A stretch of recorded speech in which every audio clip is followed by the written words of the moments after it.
اور بندہ اسی بنیاد پر کام کرتا رہتا ہے، عمل کرتا رہتا ہے، نتیجے پر اس کی نگاہ نہیں ہوتی، نتیجہ وہ اللہ تبارک و تعالیٰ کے سپرد کر دیتا ہے کہ اللہ تبارک و تعالیٰ اس سبب کے نتیجے میں مسبب کو ظاہر کر دے، اگر ظاہر نہ کرے تو اس پر بھی سر تسلیم خم کرتا ہے۔ یہی اس انسان کے لیے بندگی ہے۔ تب ایک عارف کہتے ہیں کہ مالیدہ کم پانی لانا پر پر مشکاں لاوے، مالیدہ کم پانی لانا پر پر مشکاں لاوے، مالک دا کم پھل پھول لانا لاوے یا نہ لاوے۔ تو گویا کہ کاشتکار کا کام یہ ہے کہ وہ زراعت کے اندر اپنی ہل چلائے، بیج ڈال دے، موسم کے مطابق اس کو روشنی اور پانی مہیا کرتا رہے، بس۔ اب اس فصل کو اگا دینا یہ اس کے اختیار میں نہیں ہے، یہ اللہ تبارک و تعالیٰ کے اختیار میں ہے۔ وہ چاہے تو اگائے، چاہے تو نہ اگائے، لیکن اس کا کام ہے یہ کام کرتا رہے۔ اس کو کہتے ہیں کام کا عالم۔ اب یہ کام ظاہر دنیا میں دو طرح کے کرتا ہے، یہ تکوینی کام بھی کرتا ہے اور تشریعی کام بھی کرتا ہے۔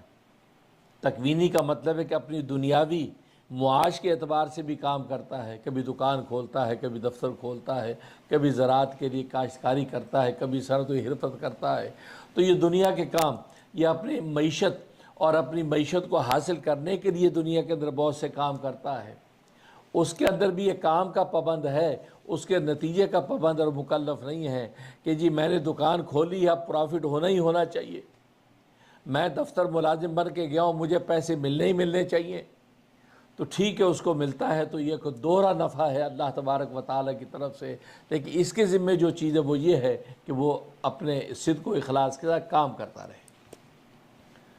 تو گویا کہ کام کرنے میں صدق و اخلاص کی شرط ہے کہ سچی نیت سے بس دیانتداری کے ساتھ اپنے کام میں لگا رہے، بھلے دنیا کا کام ہو معیشت کے لیے، بھلے وہ تشریعی امور میں سے ہو عبادت کے لیے۔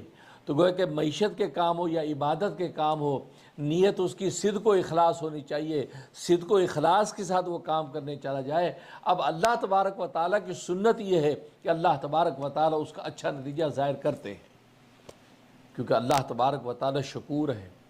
شکور قدردان کو کہتے ہیں۔ اللہ تبارک و تعالیٰ اس بندے کی گویا کہ قدردانی کرتے ہیں جب یہ کام کرتا ہے، بھلے وہ معیشت کے کام ہو یا عبادت کے کام ہو، اللہ اس قدردانی کے نتیجے میں اچھا نتیجہ ظاہر کر کے اس کو عطا کرتے ہیں۔ وہ اللہ تبارک و تعالیٰ کی قدرت ہے کہ کبھی اللہ تبارک و تعالیٰ نہ ظاہر کرے، وہ اللہ کی مشیت ہے کہ کام تو کیا لیکن اس کا نتیجہ ظاہر نہیں ہوا۔ کاشتکاری تو کی، بیج تو ڈالے لیکن فصل ہوگی نہیں، کاروبار تو کیا لیکن پرافٹ ہوا نہیں، عبادت تو کی لیکن قبول نہیں ہوئی۔ لیکن اس کی بنیادی طور پر وجہ کیا بنتی ہے؟ وہ یہ بنتی ہے کہ صدق و اخلاص نہیں ہوتا۔ جب صدق و اخلاص نہ ہو تو بھلے کام آپ نے کیا ہو، اللہ تبارک و تعالی اس کو رد کر دیتے ہیں۔ اگر سچی نیت کے ساتھ دکان کے اندر داخل ہوتا ہے، دکان کھول کے بیٹھتا ہے اور یہ سوچتا ہے کہ اللہ تبارک و تعالیٰ مجھے پروفٹ دیں گے، تو صدق و اخلاص کے ساتھ جب وہاں بیٹھ جاتا ہے اللہ پر اعتماد کر کے، تو اللہ تبارک و تعالیٰ کی سنت یہ ہے کہ اس کو نفع عطا کرتے ہیں۔ لیکن اس کی نیت ہی خراب ہے، اور یہ دکان نل کی ہونا دفع کرو، چلو ڈیل مل کر کے بیٹھ گئے گندی نیت کے ساتھ۔ تو شام تو خالی آ کے کچھ ہوا ہی نہیں، تو بل یہی کہتے کہ تیری نیت ہی خراب سی، تو گھروں چاہے صبح ٹوریا سی ادو ہی تیری نیت خراب سی کہ کچھ نہیں ہونا، کچھ نہیں ہونا، وہی ہوا تھا۔ تو اس سے کہتے ہیں گندی نیت کا اثر پڑتا ہے۔ تو نیت جب صدق و اخلاص کے ساتھ اعتماد اللہ کے ساتھ جا کے بیٹھتا ہے تو اللہ تبارک و تعالیٰ تاجر کو نفع دیتے ہیں۔